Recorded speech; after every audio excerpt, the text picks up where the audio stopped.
We've had so much progress over the past 50 years. It's amazing on poverty and human rights and democracy. We're really making strides. And we can see how we can extend this path. And I think it's through highly functioning democracies. Development, poverty, education are all bound up with political empowerment and citizenship. And absolutely, we need a minimum bar that we reach in order to empower that. I also think that we can make a lot of strides from where we are now without that. I don't think that's an excuse for not developing our political sectors, and they go hand in hand. Often it has been the more educated university students, middle class in places like the Philippines or Indonesia that have led revolutions. But those revolutions have then empowered millions more people through education and development. So I think it's a virtuous cycle that we need to develop. I think the development community has a laudable focus on empowering the most marginalized in societies and bringing them into society and economy and politics. I also think that focus sometimes misses out on the people who are not the most marginalized, who may be university students who have come from a background in poverty and are now able to engage on the internet. And often those communities have the most power right now to affect political change in their countries.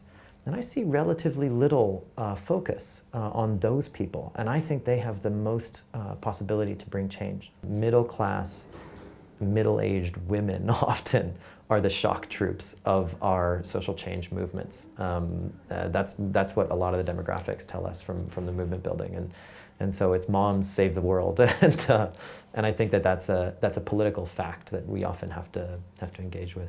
You can be a human rights campaigner, environmental campaigner, a development campaigner, but if the media is controlled by one press baron that doesn't agree with you, or if the politics and the ruling political party is controlled by one person that doesn't agree with you, it's very tough going, very tough. And so I think focusing on governance and on politics and media, these core public institutions that affect all of our decision making, is one of the most important foci for us as activists. Corruption is one of the issues that tops the charts in terms of what people care about. And there are some countries like Italy and Brazil and India where it's phenomenal how much people care about this issue and want to make a difference on it. And so we've campaigned very heavily on it. In Brazil, we had a wonderfully successful Ficha Limpa campaign, which means clean record. It's a clean record law that would bar any candidate with a history or record of corruption or misdemeanors from running for office. And when we first were considering it, the president of the Senate told us that will never happen because 30% of our Congress is under investigation for this kind of corruption. And we took it online. We had well over 2.5 million people participate. And every time they tried to block it, dilute it, amend it, stick it in committee, within hours we were flooding their offices with phone calls and messages. And the media picked it up. And in the end, after months and months of this, it passed almost unanimously. And Le Monde called it a political revolution. Thousands of candidates were barred. So I think what we've seen is people care about this so much, and the intensity of public engagement is so much that it's making the impossible possible. We are able to overturn these huge corrupt structures, even in one fell swoop. It's tremendously inspiring what's happening right now. I think shame is absolutely essential. And part of the power that we have is the soft power of legitimacy and the ability to bestow and withhold legitimacy as people of the world on leaders who are doing things that are good for us and things that are bad for us. I don't think we can shy away from challenging leaders that are serving private interests over the public interest. And so being able to name and shame is very important. That doesn't mean that we demonize. That doesn't mean we're unfair.